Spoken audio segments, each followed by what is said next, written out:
are now listening to The Sports Report with your host, Josh Dow.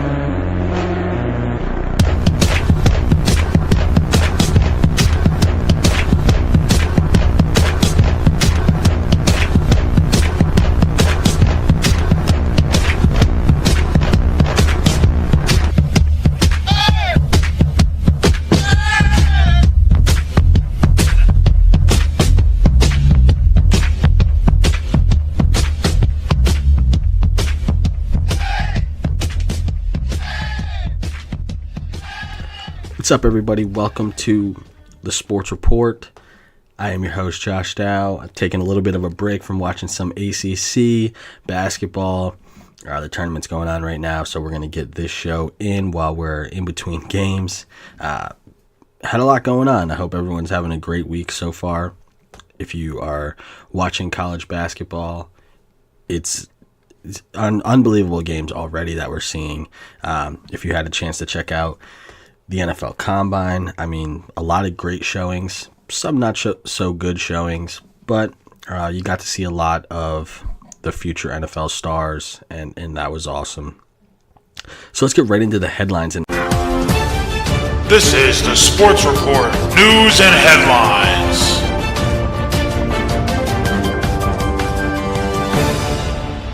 And what I'm going to start is at the Combine, actually.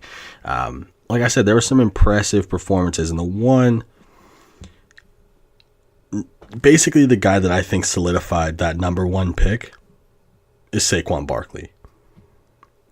He was the number one running back. People had him top 5, top 3, top 2. Now I think it's almost impossible for the Browns to pass him up at 1, or even if the Browns trade their pick to whoever, maybe the Broncos or whoever. There's no way whoever has the first pick can pass him up. I mean, he ran a 4.40, 41-inch vertical, 29 reps at 225. He's a solid back, too. It's not like he's a small back. So he showed the speed, he showed the athleticism, then he also showed the power. Far and away, on the offensive side of the ball, the most impressive combine was by Saquon. And I understand the Browns need a quarterback, but they've gotten it wrong so many times. And it's not that I'm saying it's easy. By no means am I saying that, I could go out there and pick the best quarterback from every draft every year. But, I mean, they've got it wrong far too many times. And I think if they go Saquon at 1, even if they wanted to go quarterback, they could pick that up down the road. And I'll get into that a little bit as well. Like, I want to talk about the draft a little bit now that we have the combine out of the way. So I'll get into that a little bit. But also, on the defensive side of the ball, the best performance, in my opinion, and definitely just the greatest story in the draft, was Shaq Griffin. I mean, if you follow Bleacher Report, ESPN, any sports figure or NFL figure on Twitter, Facebook, anything like that, they were raving about this kid. If you don't know his story, he was basically born, I don't know the exact story, I'll just give you the gist of it. He was born in one functioning hand. The other one he had amputated, which for some people, you would look at it as, a hindrance a little bit. But this kid is just no quit, hard worker, and it showed at the combine. He ran a 4.38, which just shows his just pure athleticism. He used a prosthetic hand to do the bench press and put up 20 reps, where he could have easily just said, I can't do that, and been done with it. No one would have said anything. But the fact that he did that, and he's been working with that prosthetic hand for a while, getting used to it, he said the first time he used it, the bar was shaky, he couldn't balance, and it just shows the practice that he had. It can't be easy to do that. He also, he is a linebacker. He can play off the edge. Probably a linebacker, though, in the NFL. He's a little bit smaller. Also, before he ran the 40, he said, I'm going to do some DB drills. I didn't realize how fast he was. So I was like, well, maybe, he's in between size, linebacker, DB. We'll see how he does. And he definitely has DB speed, as you can see, a 4.38. So overall, I was super impressed with his performance, regardless of his story, and his story just makes it that much better. So I'm really interested to see what team gets him, and I know for a fact there was multiple NFL scouts, GMs, who were just blown away by his story. But I have a feeling maybe there was a couple. Not saying that it's right to do this, but I would say there's probably a couple, because he did have a great season for an undefeated UCF team. When he got to the combine, they were waiting for that hiccup, when he was doing DB drills and they were backpedaling, showing coverage, shifting, directions, everything like that. And then they had to catch the ball. He was catching the ball. Maybe there's a GM or a scout that says, we can't draft him. He can't do that. Or, he couldn't bench press, or he put up 3 on the bench press or something like that. He gave no reason for anyone to doubt him. Not that that should have been a thing, but there's people out there that would have. So easily the top story of the draft. Just how he got there, his performance, everything like that. Easily the top story of the draft. Super excited for the kid, and I can't wait to see where he goes in the draft. Overall, for quarterbacks, nothing really surprised me. Well, I guess I shouldn't say that. One thing that surprised me was or at least one team has Lamar Jackson as high as 2 on their quarterback board. Now, I'm all for him staying at quarterback. I have no problem with that, and I think he should.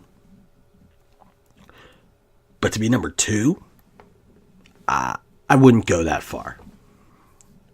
I wouldn't go as far as saying he's better than Darnold, Rosen, Allen, and Mayfield. Or 3 of the 4, basically, is what you're saying. He's better than 3 of the 4. There's no way I can justify that. Maybe if you don't like Baker Mayfield, Josh Rosen didn't have a great showing, then maybe you have him at 3.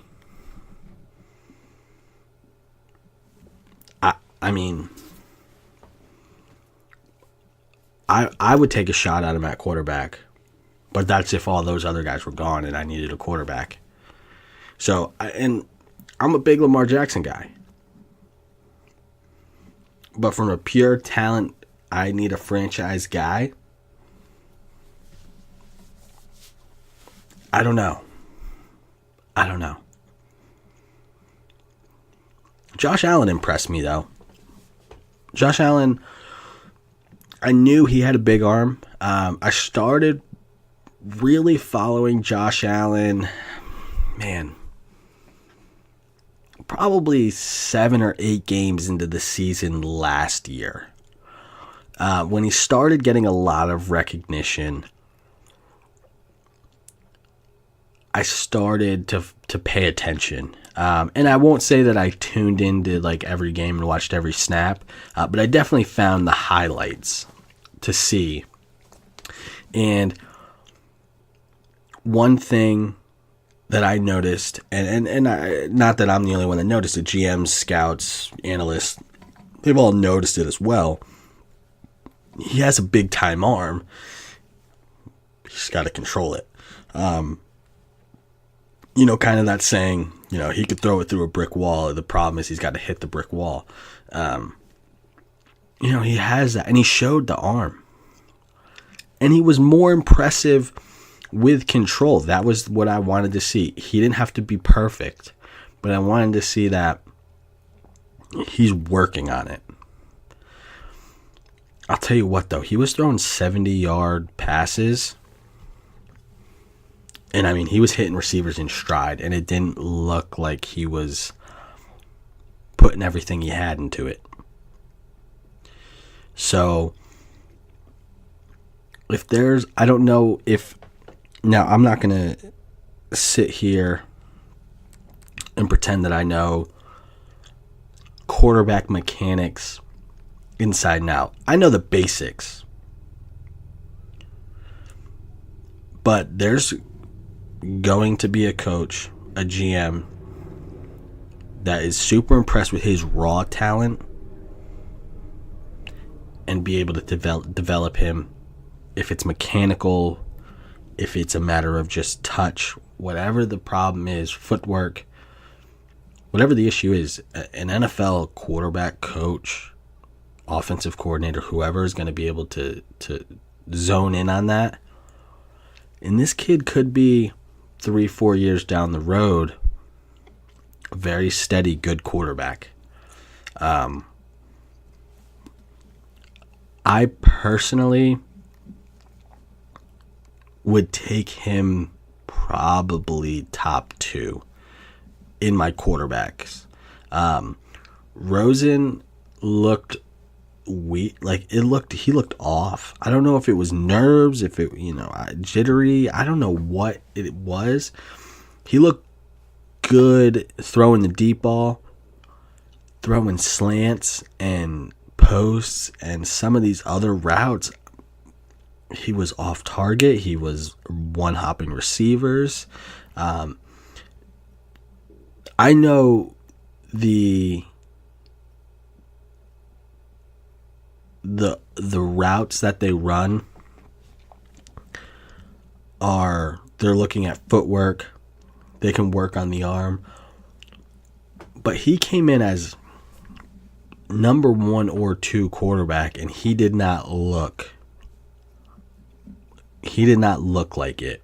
Now, he still has a pro day. He has plenty of tape that they can see him playing at UCLA. So I'm not worried about his performance there, but it was a little off-putting.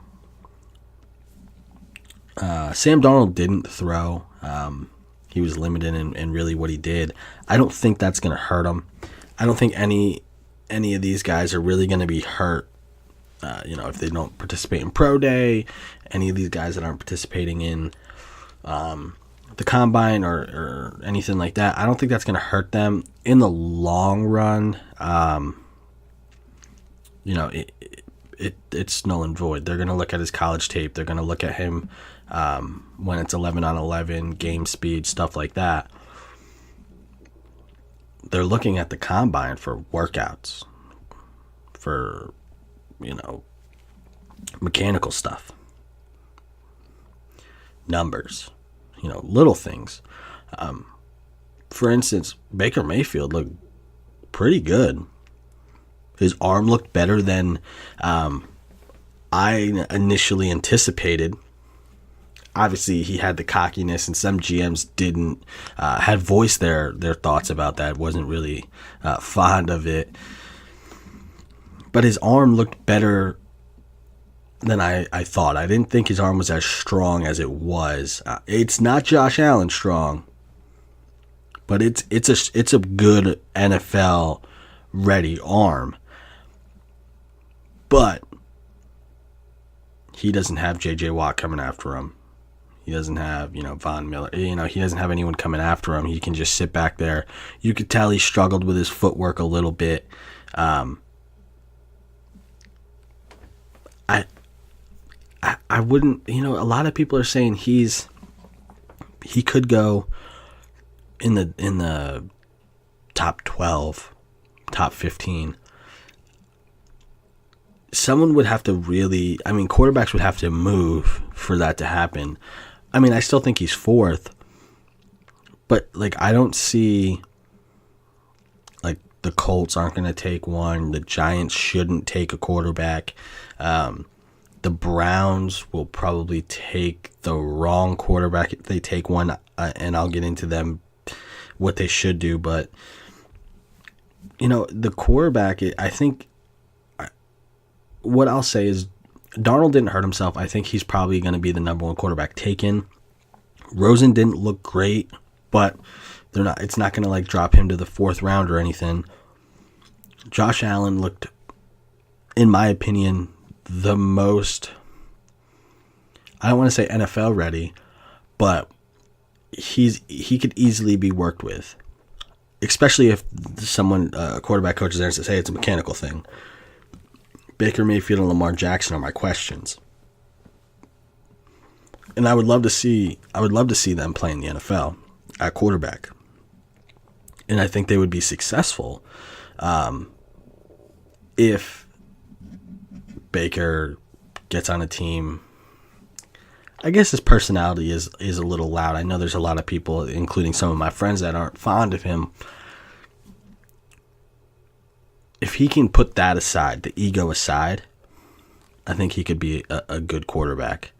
But that takes us to the draft. I mean, the draft is, what, a month and a half away, something like that.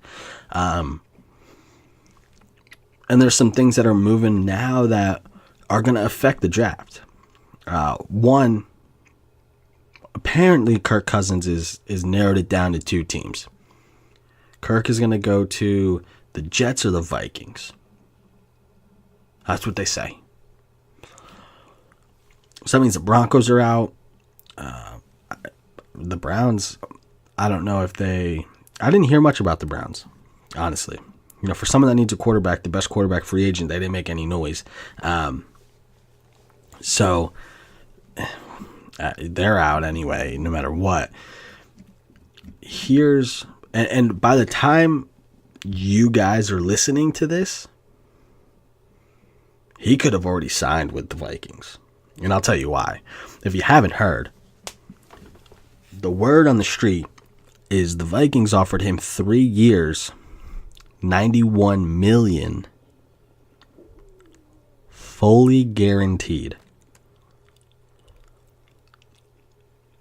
100% is going to get his money. I mean, there's literally zero way the Jets can beat that offer. How are the Jets going to beat? They would have to offer him, because you're looking at the contract, the team you're going to play for, as two pieces. The Vikings are far better than the Jets. We can all agree on that. I mean, we can all agree on that. Jets fans wouldn't even say that the Jets are better than the Vikings. So that's a check for the Vikings. Cousins has already said winning is super important to him. So I don't know why he chose the Jets over the Vikings. Happiness has to do with it. So maybe something about New York, I guess, well, really New Jersey, I guess makes up for it. But think about it. The Vikings have far more to offer as a competitive team, and they're offering $91 million guaranteed. The Jets, to even compare to that offer, would have to give them north of $110 million. Guaranteed. Guaranteed. Like, not just $110 million. Like, it has to be fully guaranteed. I just don't see any way Cousins isn't a Viking. You can't. I mean, the minute, if I'm Kirk Cousins, here's the conversation.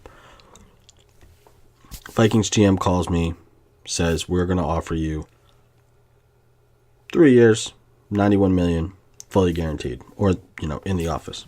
3 years, $91 million, fully guaranteed. The minute I hear fully guaranteed, I'm calling Adam Schefter myself. Hey, sign him with the Vikings. Here's the deal. Because there's no team that I personally think, and I'm sure Cousins probably thinks the same way, is going to beat that offer. So by the time you're hearing this, this might be old news, but I'm very confident that he's going to go to the Vikings unless the Jets make him a most ridiculous offer. I mean, absurd offer. Now that Cousins has narrowed it down, that means that the Broncos are out. Broncos said if they don't get Cousins, they're interested in moving up to number 1, making a trade with the Browns. Here's the thing. If the Browns trade that first pick, they're not getting Barkley at 4. Barkley's going 2. If not 1 to the Broncos. So, if I'm the Browns and I hear the trade offer from the Broncos, and it seems reasonable, and I am no matter what, I'm not taking Barkley, you might as well trade the number 1 pick. Because if you don't trade the number 1 pick and you don't take Barkley, you're just continuing to be the laughingstock. Continuing.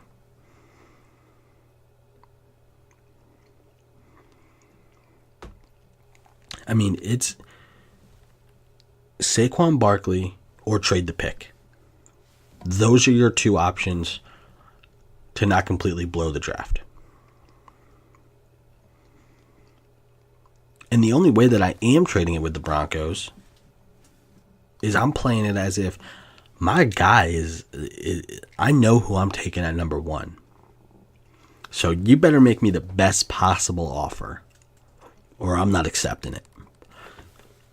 Don't just take the 5th pick or whatever. I don't even know what the Broncos have. They're top 10.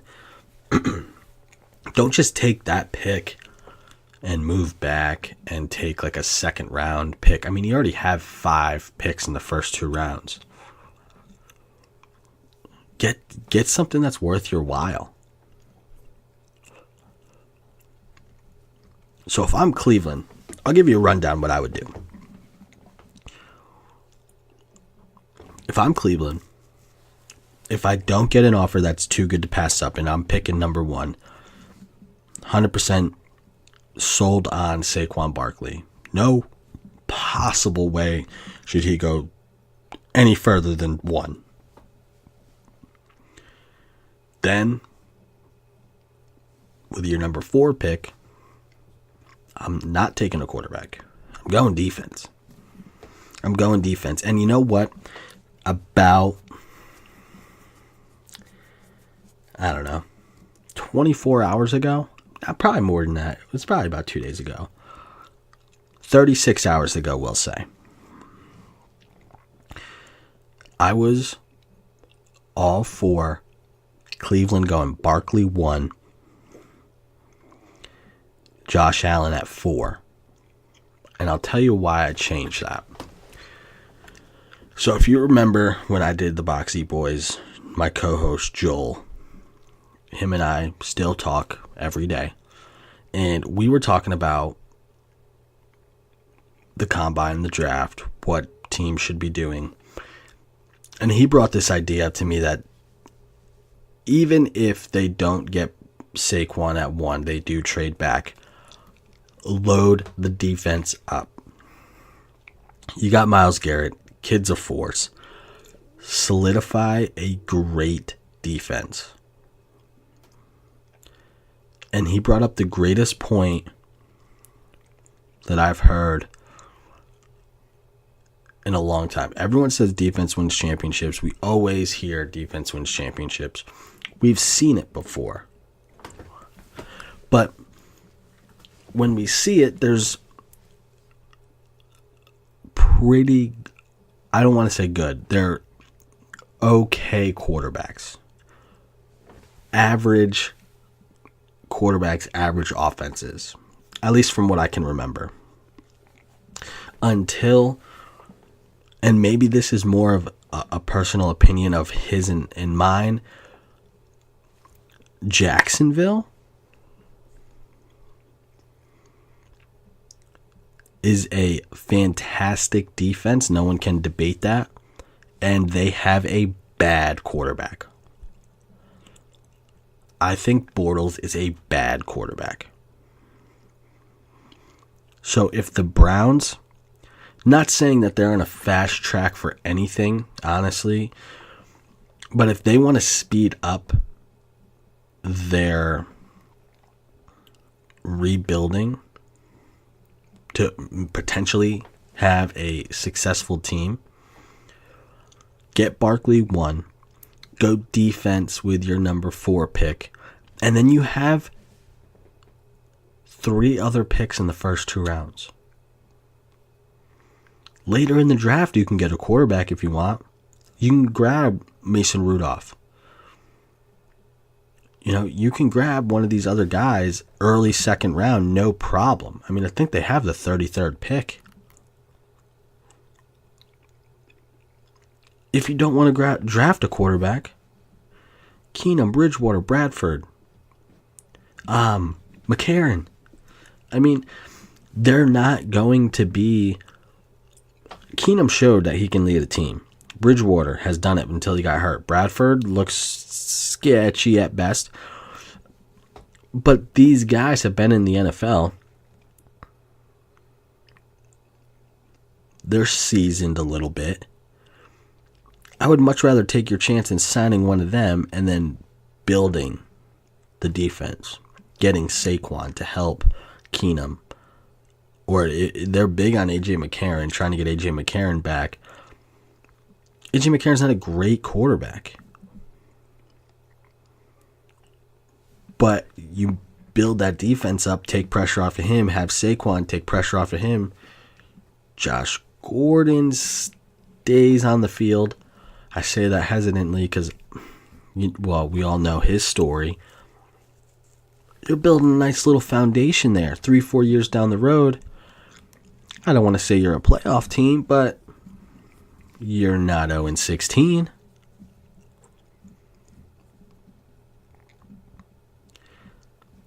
So, I mean, that's what it boils down to.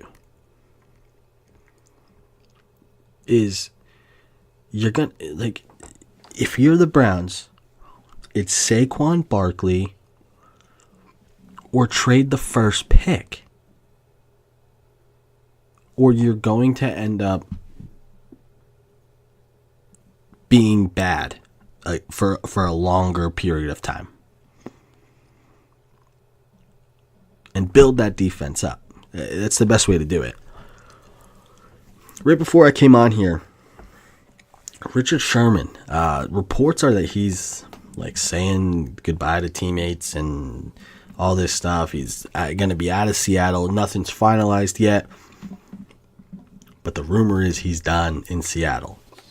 Shortly after that, I got another notification out of Seattle. Michael Bennett was traded to Philly. There's a ton of reports on this. Seattle's cleaning house. Sherman's likely, out. Bennett's out. Cam Chancellor, we don't know what his situation is going to be. Earl Thomas. I mean, are they blowing this whole thing up? Because I mean, they're going to be free agents, I think, after next year anyway. If I'm remembering correctly, a lot of these guys are. So are they just blowing it up now? to avoid it next year, I don't think that's a great idea. But, I mean, there was a lot of talks about it. But there's been talks about it before with Sherman. I don't want to say that it surprised me, because you always have to believe a little bit of it. You know, you have to feed into it a little bit, just because you never know. But I mean, it was like rumor, quiet for a while. Rumor, Sherman's gone, Bennett's gone. Like, I mean, real quick. So, I'm not sure where Sherman's going to end up. I have a couple friends who seem to think he's going to end up in New England. I don't know. I mean, I don't want to say that I disagree, because it seems like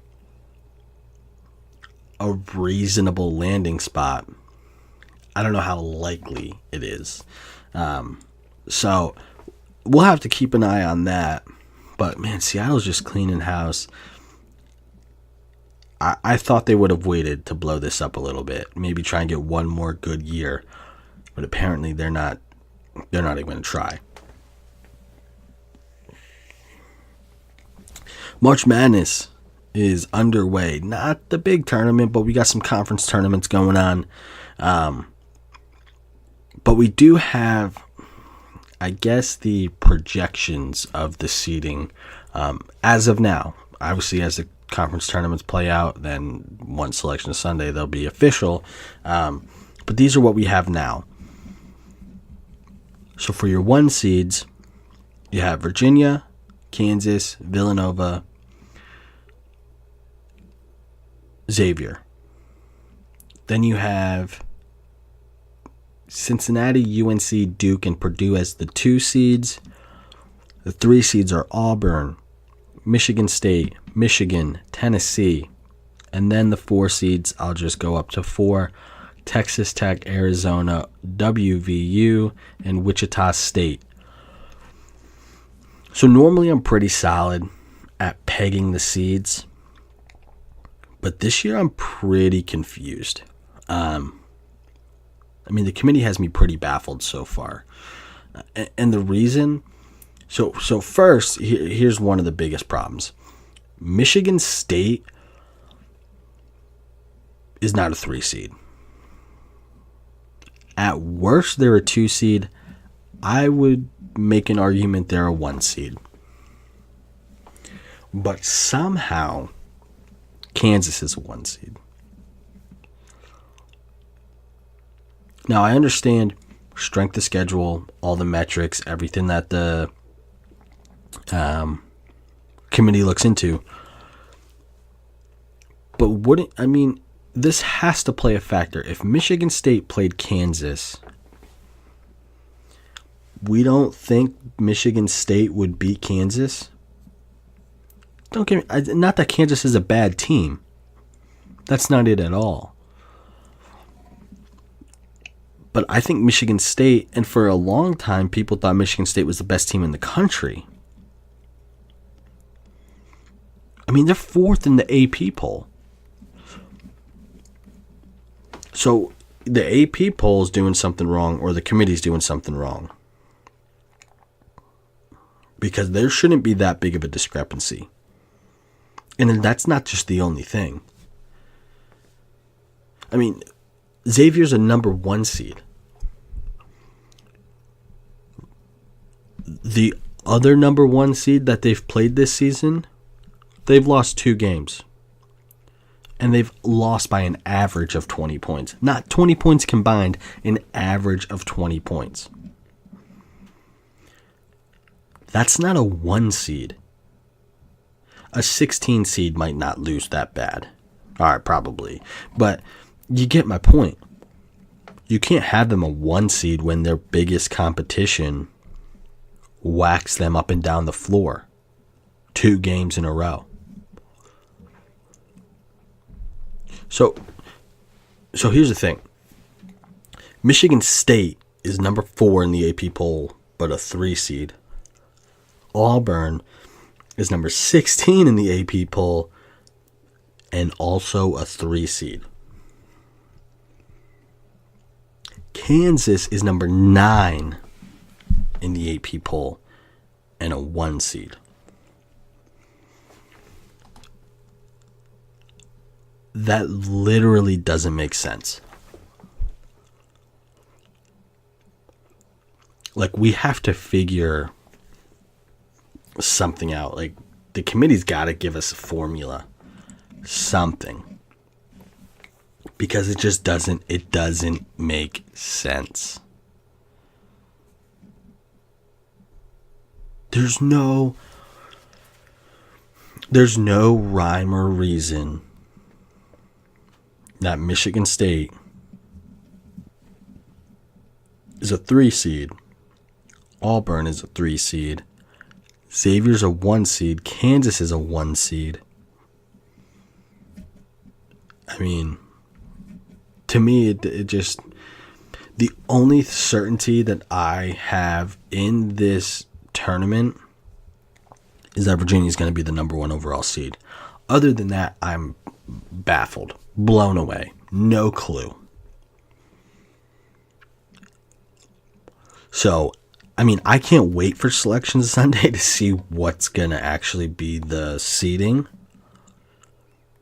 But if it stays similar to this, I'm going to tell you, I don't agree at all.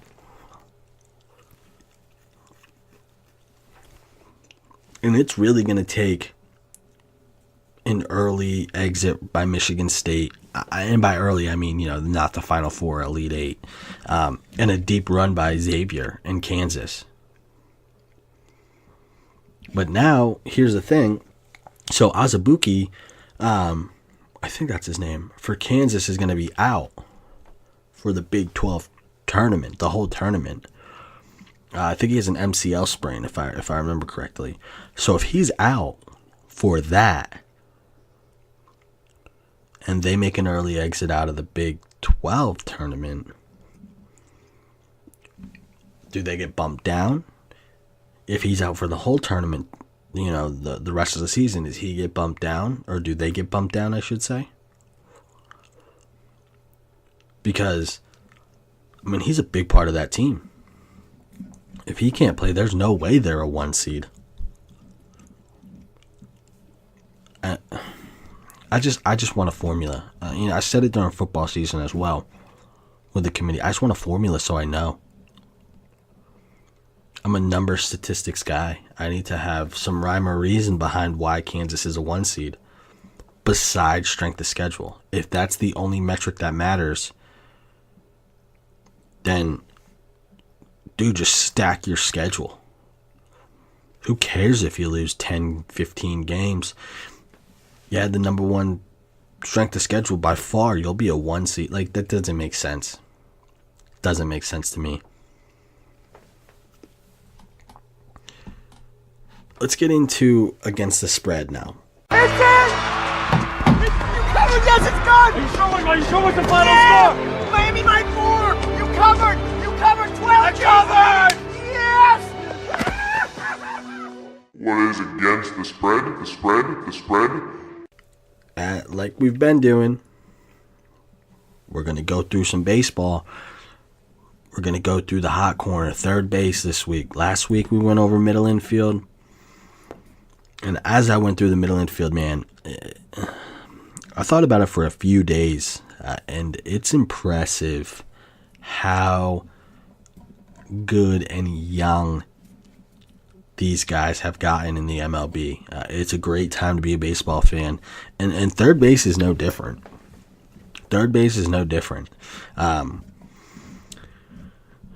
Jose Ramirez could have been on this list.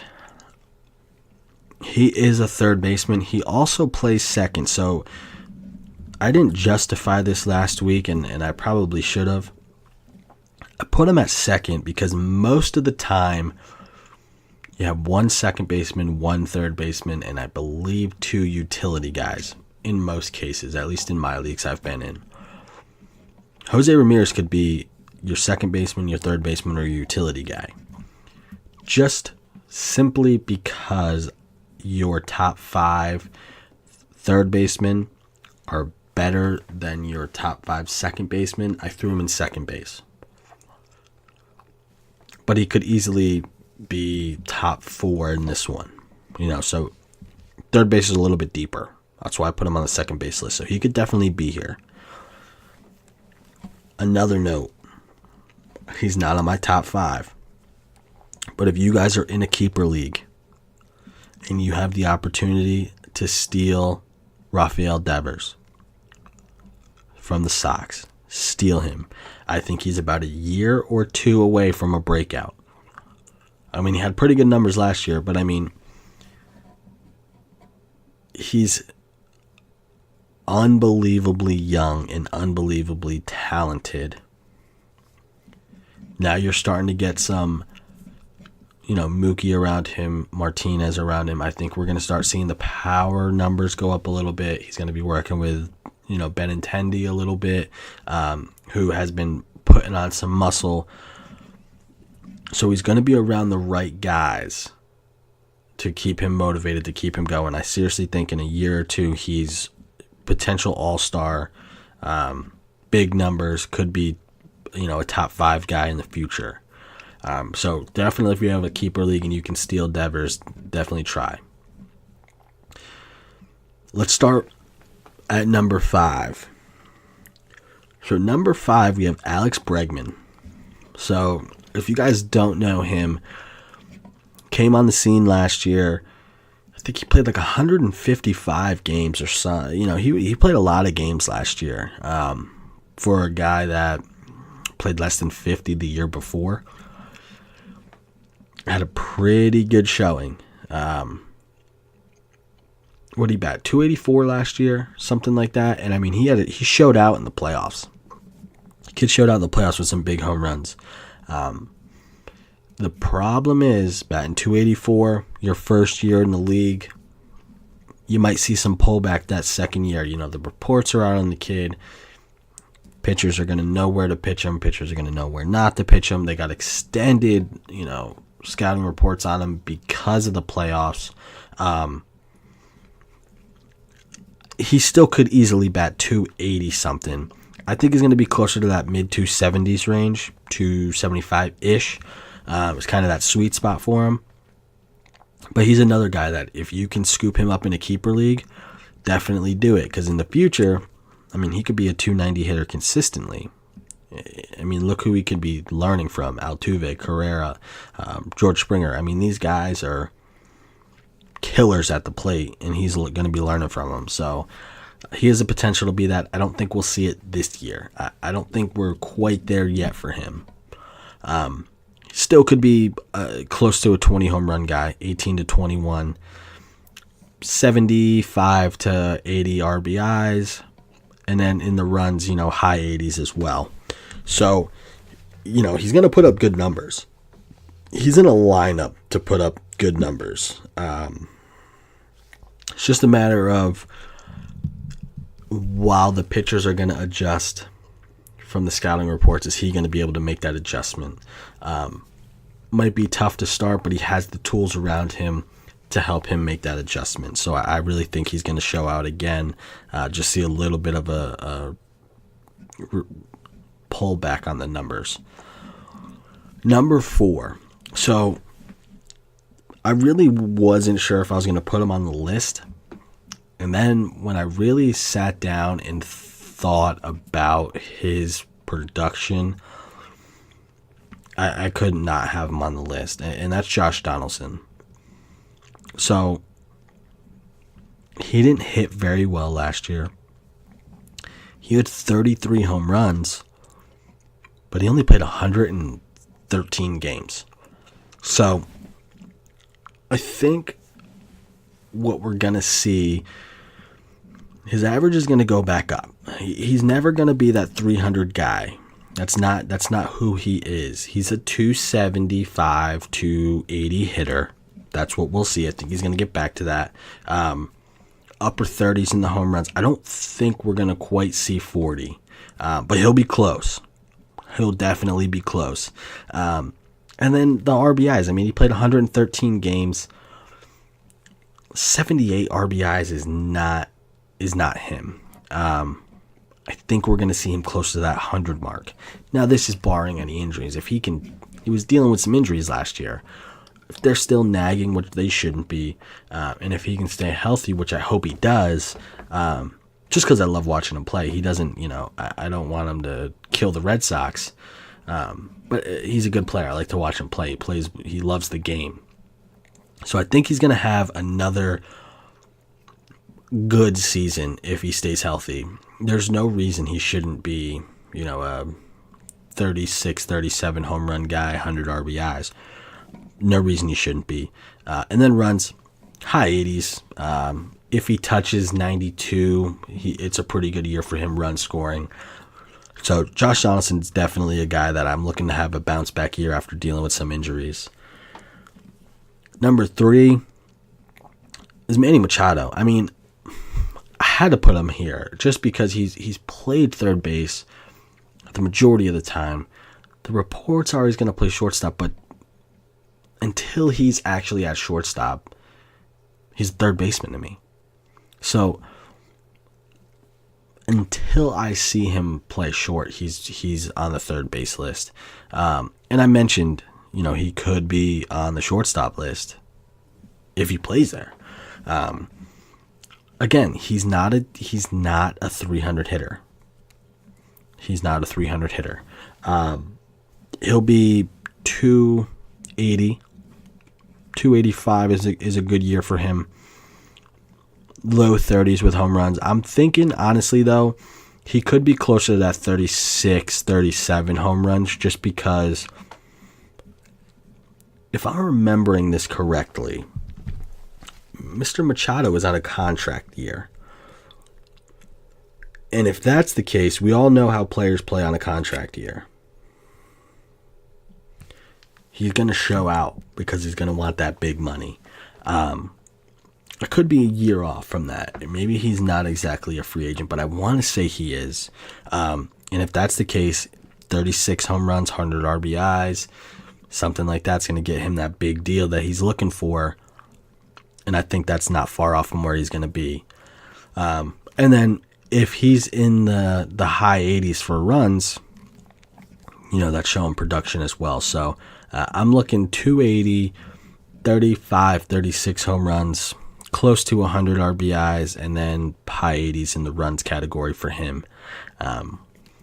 Number 2 is one of my favorite players in the league right now, and that's Chris Bryant. Kid play.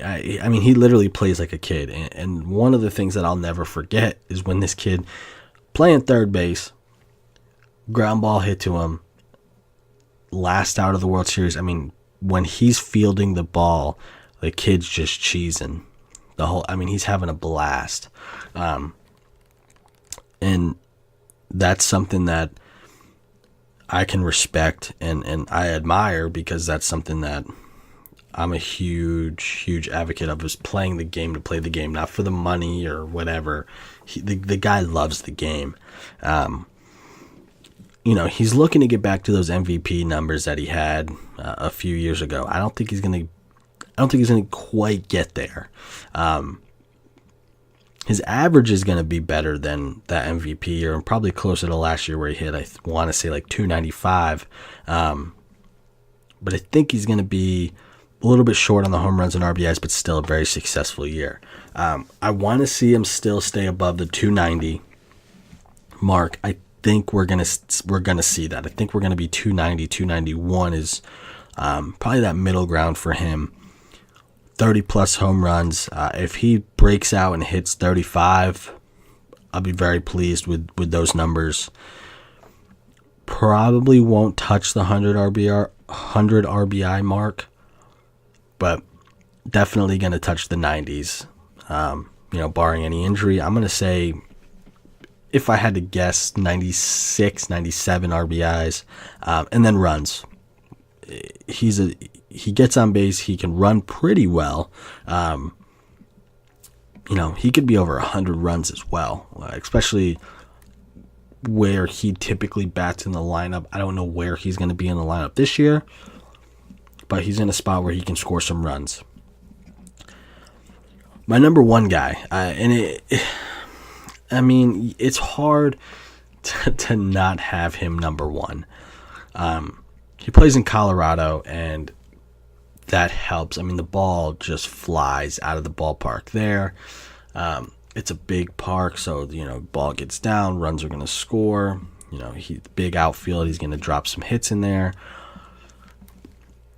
Number one is Nolan Arenado. Manny Machado, Chris Bryant, Donaldson, they get a lot of attention.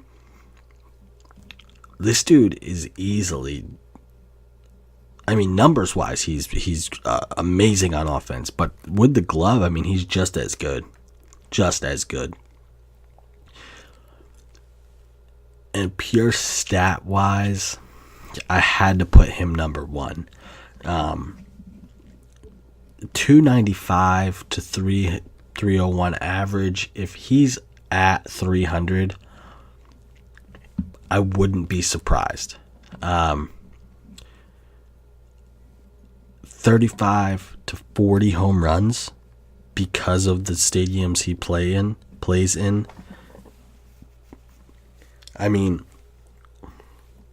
The ball just flies. Think about RBIs. He piles up RBIs.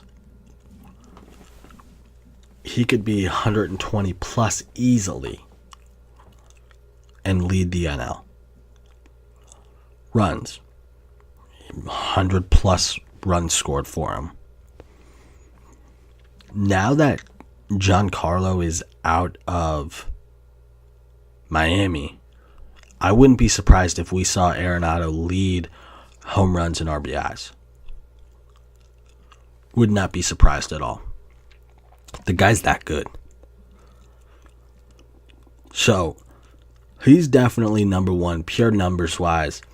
Chris Bryant 2, Machado 3, Donaldson 4, Bregman number 5. Now, if you get Jose Ramirez, easily going to have the numbers to be up there. Devers, he might not be the guy this year that steals the show and gets you big fantasy numbers, but in a year or two, he could be that guy. So that's definitely got to keep on your radar as well. Next week, we're going to do outfield, and we're going to have a bunch. Normally have 4 outfielders. So I haven't decided how many outfielders I'm going to do, but it's going to be more than 4, I'll tell you that. It's going to be more than 5, I'll tell you that. And the reason is because you need a bunch of them. So I'll give you a list of outfielders. If you get one of them, great. If you get 2 of them, you're looking fantastic. If somehow you get 3 of them, there's no way you don't win the league, honestly, because I don't know who these other people are drafting in your league. So let's move on to what to watch for. And really, it boils down to the conference championships in basketball. That's going to dominate sports TV for the next week. So, that's going to be coming up. The selection show is going to be going on. Don't forget, I know the combine's over, and you're starting to see some mock drafts and everything come out. As a reminder, pro days, I should say, have started. Alabama started on the 7th. So, guys, we're going to see pro days from now all the way until April 5th, and then we're a couple weeks away from the draft. So all these pro days going on, surely going to do some wiggling in the draft, in the mock drafts, in the draft stocks. So keep an eye out for those. I want to say Alabama's was on ESPN. I'm sure there'll be some other ones on ESPN, especially with Darnold and some of those guys who are going to be performing in their pro days. So check those out. Watch some basketball. Enjoy. If you are in the Northeast and getting pounded with snow, I am sorry. I feel you on that. That is awful. Stay safe. Stay warm.